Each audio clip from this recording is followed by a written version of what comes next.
네. 우리 이 시간 함께 말씀을 보실 텐데요. 오늘 말씀은 창세기 38장, 39장입니다. 그래서 장수가 너무 많아서 저희들이 다 묵상하시면 좋겠지만, 우리가 이 관련된 말씀인 다른 성경 구절을 같이 한번 읽기 전에 제가 여러분들에게 먼저 질문을 드리겠습니다. 여러분들 고난이 없으신 분이 있으신가요? 오늘 요즘 삶 가운데 고난이 없다. 아니면은 나는 내 삶 가운데 고난이 없다라고 생각하시는 분들이 있으신가요?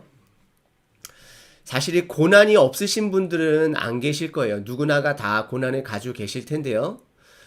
고린도 후서 4장 8절서부터 10절을 한번 보시게 되면 우리가 사방으로 우겨쌈, 환난을 당하여도 쌓이지 아니하며 답답한 일을 당하여도 낙심하지 아니하며 박해를 받아도 버림받지 아니하며 거꾸러뜨림, 넘어짐이죠. 넘어짐을 당하여도 망하지 아니하고 우리가 항상 예수의 죽음을 몸에 짊어짐은 예수의 생명이 또한 우리 몸에 나타나게 하려 함이라.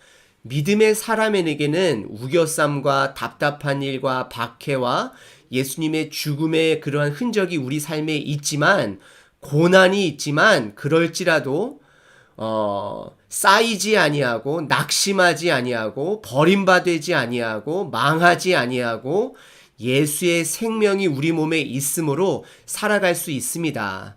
그래서 여러분들 삶 가운데 고난이 있다 할지라도 그것은 당연한 고난인데요. 오늘 창세기 38장에 나오는 유다의 삶과 그리고 또 다시 39장서부터 시작되는 요셉의 삶에 두 삶에는 고난이 있어요. 그런데 이 다른 고난이긴 하지만 하나님께서 개입하여 주셔서 그들에게 생명을 허락하여 주시는데, 우리가 어떠한 고난이든지 간에 우리가 하나님의 생명력으로 그 고난을 이겨내므로 값진 고난 되시기를 바랍니다. 믿음의 삶은 값어치 있는 고난의 연속입니다. 아멘. 그럼 일단 배경부터 먼저 살펴보도록 하겠습니다. 37장은 저희들이 아시다시피 동생 요셉을 애굽의 노예로 팔아버립니다. 원래는 죽이려고 했다가 구덩이에 넣게 되고, 그런데 리더 유다가 원래 큰 장자는 아니었지만 유다가 형이 없는 틈을 타 이제 팔아버리게 되죠. 여기서 여러분들에게 한번 질문을 던지고 싶은데요. 유다가 선한 마음으로, 죽이는 것보다는 그러니까 목숨을 살려주자는 선한 마음으로 했을까요? 아니면 조금 더 악한 마음으로 돈을 벌기 위한 마음으로 했을까요? 나중에 한번 본문을 살펴보도록 하겠습니다. 그리고 38장 유다의 삶이 나오게 되고, 다시 39장서부터는 요셉의 삶이 다시 시작되게 돼요. 왜 하나님께서는 모세를 통하여서 오늘 창세기를 적으실 때에 37장의 요셉이 애굽에 팔려가는 노예의 이야기로 시작해서 갑자기 중간 38장에 유다의 삶을 집어넣었을까요? 목적이 있습니다. 많은 학자들이 유다를 나중에 이제 예수님의 그 족보로서 강조하고자 하는 말도 있기는 하지만 사실 그것보다도 더 중요한 것이 있는데요.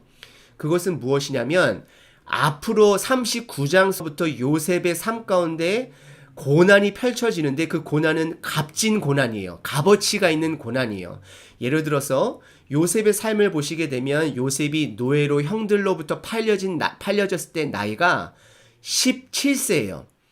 그러고 나서 13년 동안 감옥에서 노예로 어려운 시간에 고난의 시간을 겪게 돼요. 그리고 국무총리가 되고 7년 동안 풍년을 이루게 되면서 나라를 정비하게 되고 2년의 흉년이 찾아오고 나서 형들을 만나게 되고 가족들을 만나게 돼요. 그래서 여러분들 13년 더하기 7년 더하기 2년 하게 되면 22년의 고난의 삶을 요셉은 이제 살아가게 됩니다. 그리고 또 나중에 우리가 살펴보겠지만 형들을 만났다라고 해서 요셉이 삶 가운데 고난이 모든 것이 해결된 것은 또 아니었어요. 그런데 39장서부터 이렇게 22년의 고난이 시작이 되어지는데 유다의 삶의 22년의 삶이, 약 22년의 삶이 38장 하나에 고스란히 담겨 있어요. 그래서 하나님께서 유다의 삶을 계획하시는 것을 저희들에게 보여주시고, 또 앞으로 요셉의 삶을 통해서 개입하시는 하나님의 모습 또한 하나님께서 저희들에게 보여주시고자 38장을 이렇게 중간에 집어넣으신 것입니다. 무엇이 유다를 변화시켰을까? 제가 먼저 여러분들에게 답을 드리자면, 유다는 동생을 죽이려고 했었고 또 동생을 팔아 넘긴 자였는데, 나중에 37장 26절에 보시게 되면 이건 나중이 아니죠. 그러니까 동생을 팔았을 때에 눈을 들어본 즉 장사꾼들이 보이기 시작해요. 그래서 이거는 어떻게 보면은 유다는 동생을 살리기 위함이 아니라, 유다가 자기 형제에게 이르되 우리가 우리 동생을 죽이고 그의 피를 덮어둔들 무엇이 유익할까가 아니라, 선한 마음이 아니라 그냥 이왕이면 돈을 얻고자 동생을 팔아버린 마음을 우리가 볼 수 있어요. 38장에서도 유다의 삶을 보게 되면 눈으로 보고 취하고 육감적으로 살아가는 유다의 모습을 보게 돼요. 그런데 이러한 유다가 어떻게 변하게 되냐면 44장에 보시게 되면 유다의 고백입니다. 이제 주의 종으로 그 아이를 대신하여 머물러 있어 내 주의 종이 되게 하시고 그 아이는 그의 형제들과 함께 올려 보내소서. 이 스토리의 배경은 이제 아버지 야곱이 마지막 이제 베냐민을 킵하고 싶었는데 요셉이 베냐민을 데려오라고 하죠. 그러고 나서 유다가 이제 아버지를 설득하여서 베냐민을 데려갔는데, 요셉이 베냐민을 킵해서 아버지를 부르고자라고 계획을 가졌을 때에 유다가 제발 베냐민만은 놔달라, 나를 볼모로 잡고 나를 죽이더라도 이 아이만큼은 살려달라라고 이렇게 고백을 하게 돼요. 무슨 일이 있었길래 무엇이 유다를 이렇게 변화시켰을까요? 그 비밀이 38장에 나와 있습니다. 38장을 한 절 한 절 살펴보시도록 하겠습니다.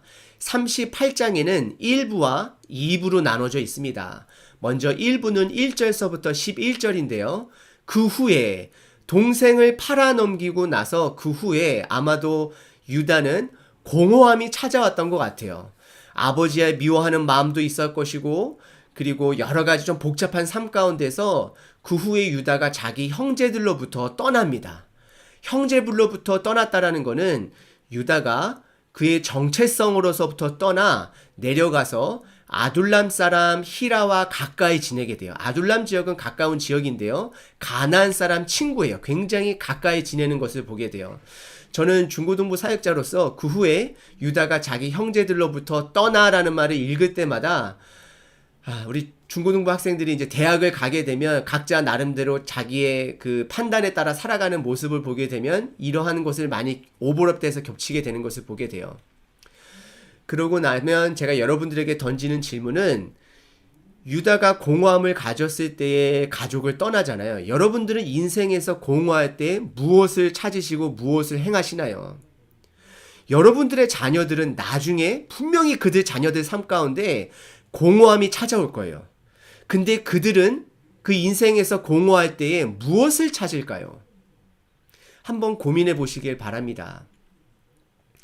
38장 2절에 보시게 되면 유다가 거기 가서 가나안 사람 수아라 하는 자의 딸을 보게 돼요.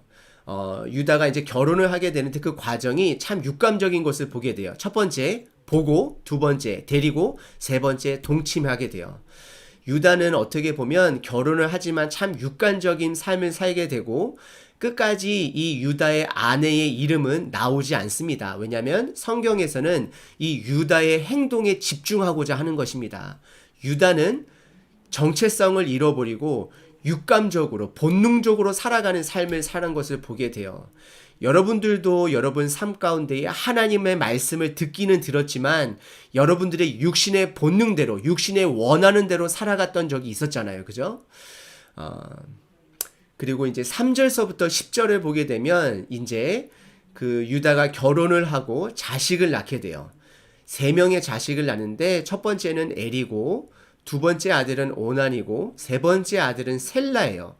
근데 성경에서는 말하고 있지는 않지만 하나님께서 첫 번째 아들 엘의 삶을 보고서 너무나도 악하여서 그 엘을 죽이십니다. 근데 죽이시기 전에 엘이 먼저 결혼을 하죠. 다말이라는 여인을 유다가 데려와서 엘이랑 결혼을 하고 이제 엘이 죽게 돼요. 너무나도 하나님 앞에서 악하기 때문에. 그러고 나서 이 다말이 그 당시에는 그 가나안 지역이나 이스라엘 문화 안에서도 어떤 문화가 있었냐면 여성들은 개인적으로 재산을 갖지 못하고 직업을 갖지 못하고 약간은 이제 사회에서 자리 잡는 것에서 약간 떨어져 있는 위치에 있다 보니까 혼자로서는 살 수가 없어요. 그래서 그 당시 문화로서는 형이 죽으면 형의 아내를 둘째 아들이 이제 받게 되는데 오난하고 다말이 이제 같이 살게 돼요. 그런데 오난이 다말하고 형수님이죠. 잠자리는 같이 하는데 오늘 성경에 읽어보시게 되면 이제 그 잠자리를 하게 되는데 정자를 다말에게 주지 않고 바닥에다가 버리게 되는 모습이 나오게 돼요. 이 모습은 왜 그러냐면 다말이 아기를 갖게 되면 나중에 유다가 유산을 줄 때에 오난의 자식으로 치는 게 아니라 엘의 자식으로 치기 때문에 본인의 어떠한 받아야 될 재산이 줄어들게 돼요. 그리고 본인의 위치가 점점 줄어들게 돼요. 그리고 그 아들은 오난의 아들이 아니라 엘의 아들로 취급받음으로 오난이 악한 마음으로 다말하고 잠자리는 같지만 아기를 갖지 못하게 만들어요. 그래서 하나님께서 그의 생명을 가지고 장난치는 오난을 보고 동일하게 죽이십니다. 그러면서 어떠한 일이 일어나냐면 11절에 유다가 그 며느리 다말에게 이르되 수절하고 너 잠잠히 기다리라 그래요. 내 아버지 집에 가서 잠잠히 기다리라. 그러면서 내 아들, 셋째 아들 셀라가 장성하기를 기다리라 하니 아직 셋째 아들이 어리다라고 얘기를 해요. 근데 이것은 유다의 본 마음이 아니에요. 왜냐하면 유다의 본 마음은 셀라도 마지막 셋째 아들 셀라도 그 형들같이 죽을까 염려하는 것이에요. 그래서 유다가 두 아들이 죽었음을 그 원인을 그 다말에게 지금 이렇게 책임을 보이지는 않지만 전가하면서 다말에게 거짓말을 하고 그 아버지 집에 가서 있으라라고 이야기를 해요. 유다는 아들의 죽음 탓을 다말에게 이렇게 전가하고 있습니다.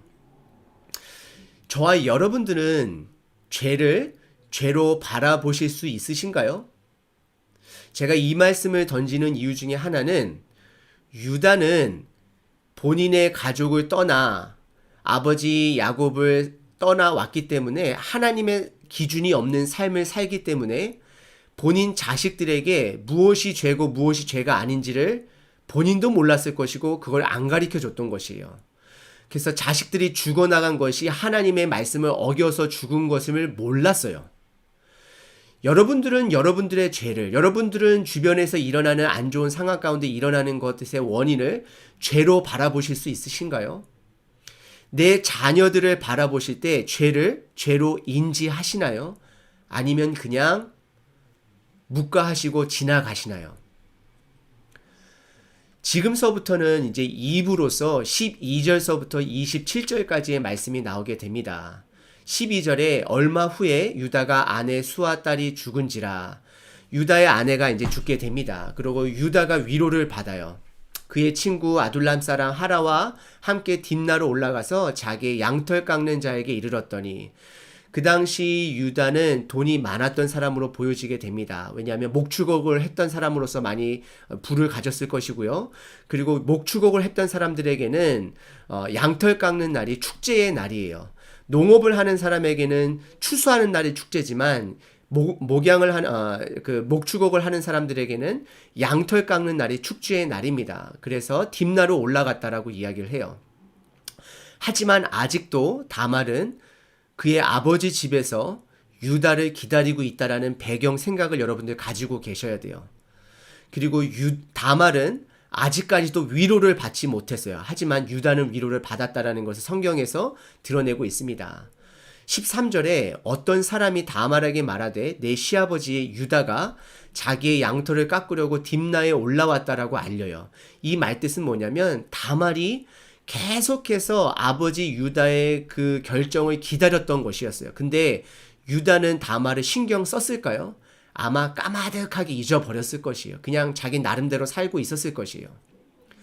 그러고 나서 14절에 그 다말이 과부의 의복을 벗고 너울로 얼굴을 가리고 몸을 휩싸고 딥나 길 곁에 에나임 문에 앉게 됩니다.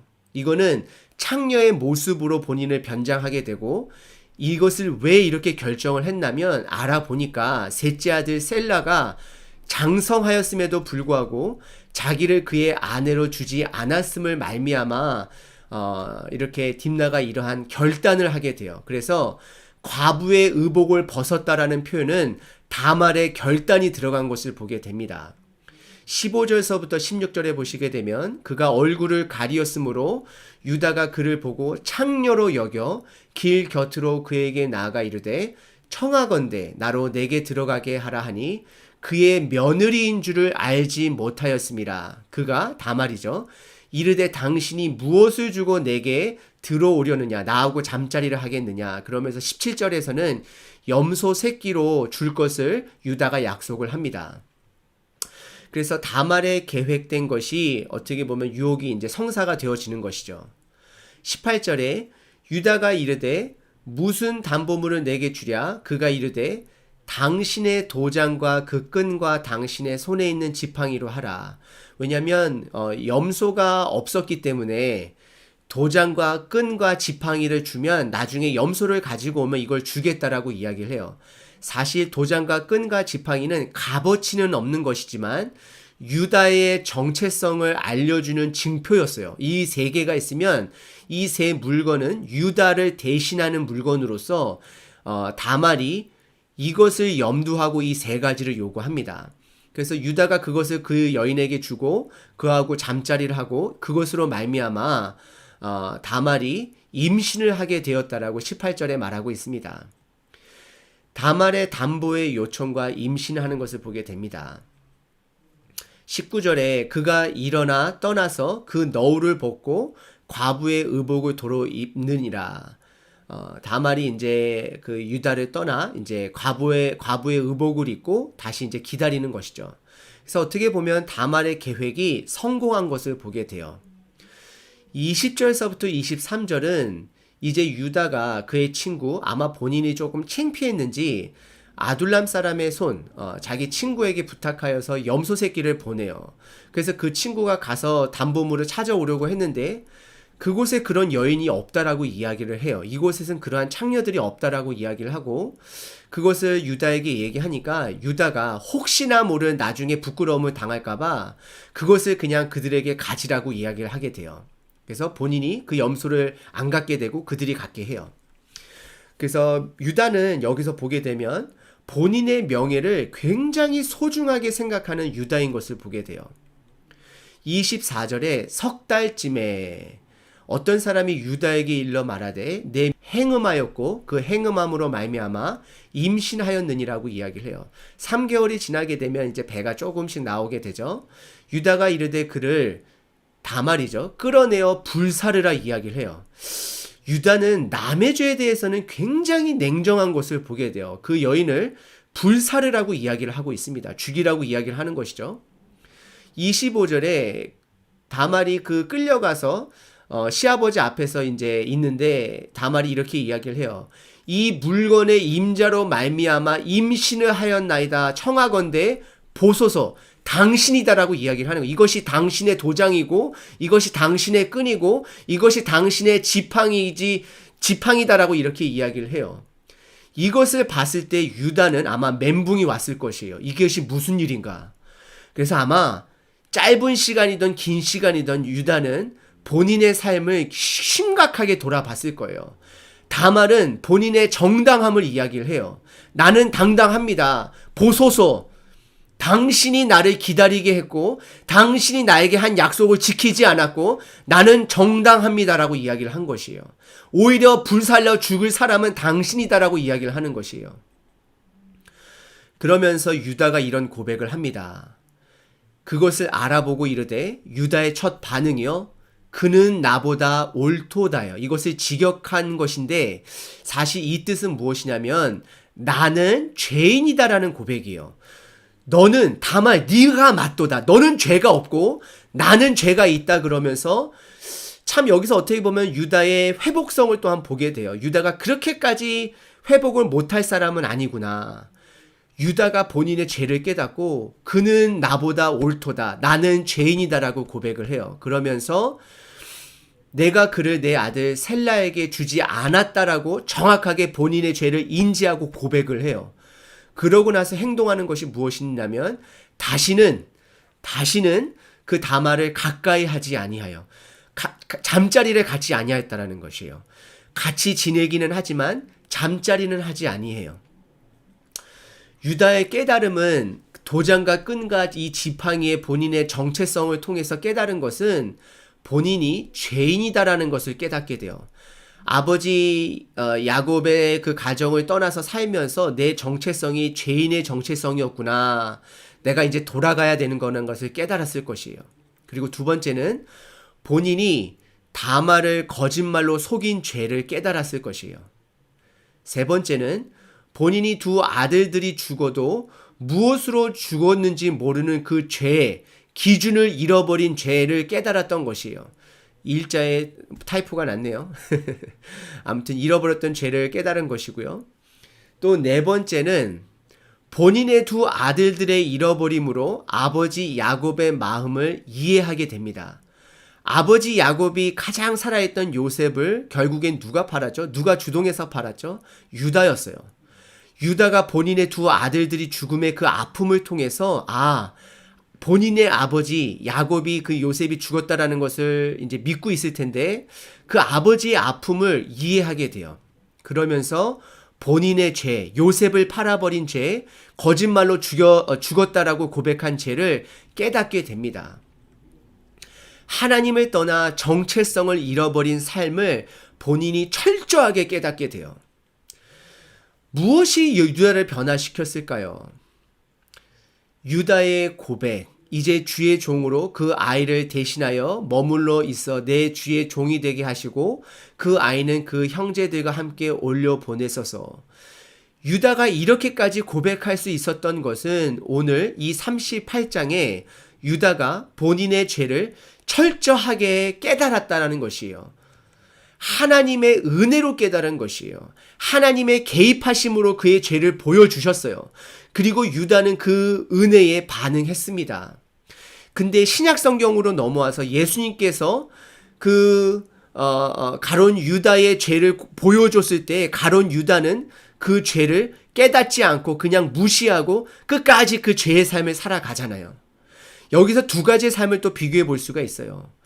저와 여러분들은 하나님께서 저와 여러분 삶 가운데 여러분들의 저의 죄를 하나님께서 드러내세요. 그럴 때에 변명하면 안 되고 유다처럼 받아들이시고 고백하시고 행함으로 그 죄를 여러분들 뉘우치셔야 됩니다. 그리고 유다는 그 은혜에 반응했습니다. 유다의 삶과 요셉의 삶을 다시 한번 비교해 보겠습니다. 39장을 저희가 자세히 살펴보지는 않겠습니다. 왜냐하면 자세하게 아는 내용인데요. 일단 38장에 유다의 삶은 죄를 확인하고 돌아오는 시간이었습니다. 요셉의 삶은요, 39장에 친위대장 보디발의 집에 팔려가게 되고 보디발의 아내로 누명으로 인한 감옥 생활을 하게 됩니다. 하지만 여전히 하나님은 요셉이 보디발 집에 총무로 있었을 때도 동행하셨고 감옥에 있었을 때도 동행하셨어요. 요셉을 통하셔서 축복해 주셨어요. 하지만 요셉의 삶에는 꾸준히 계속해서 고난의 삶이 있었습니다. 38장에 유다는 이제서부터 38장과 39장에 제가 비교해 드릴 텐데요. 38장의 유다는 다말의 계획적인 유혹에 넘어갔습니다. 그렇지만 요셉의 39장에 보시게 되면 보디발 아내의 적극적인 유혹에서 도망갔습니다. 완전히 다른 모습을 볼 수 있습니다.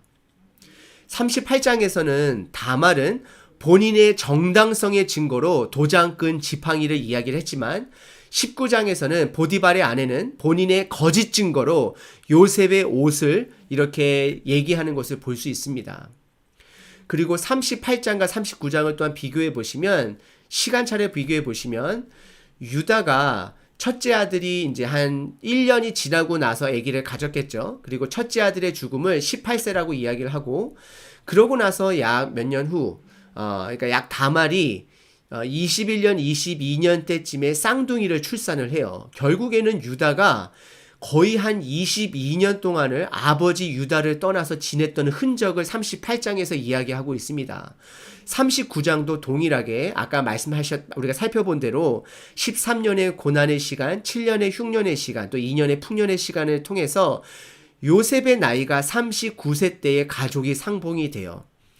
이러한 유다의 22년의 삶이 있었고 방황하는 시간이 있었고 하나님 아버지께서 죄를 보여주는 시간이 있었기 때문에, 그리고 그 죄에 반응하는 유다가 있었기 때문에, 그래서 유다는 아버지 야곱의 마음을 헤아리게 되고 그 베냐민을 지키려고 했던 것을 보게 됩니다. 그리고 또 나가서 하나님께서는 그 다말을 통해서 회복시켜 주시고 유다를 용서해 주신 것을 이렇게 표현하고 있습니다. 다말이 쌍둥이를 갖게 돼요. 이것은 두 아들을 잃은 유다의 죄를 용서하는 상징이고 하나님의 은혜가 있음을 암시하고 있습니다. 그리고 예수님의 혈통이 그 다말의 쌍둥이 중에 한 명으로서 이렇게 또 이어지는 것을 보게 됩니다. 저와 여러분들이 한번 돌아봤으면 좋은 것은, 우리 삶에는 고난이 많아요.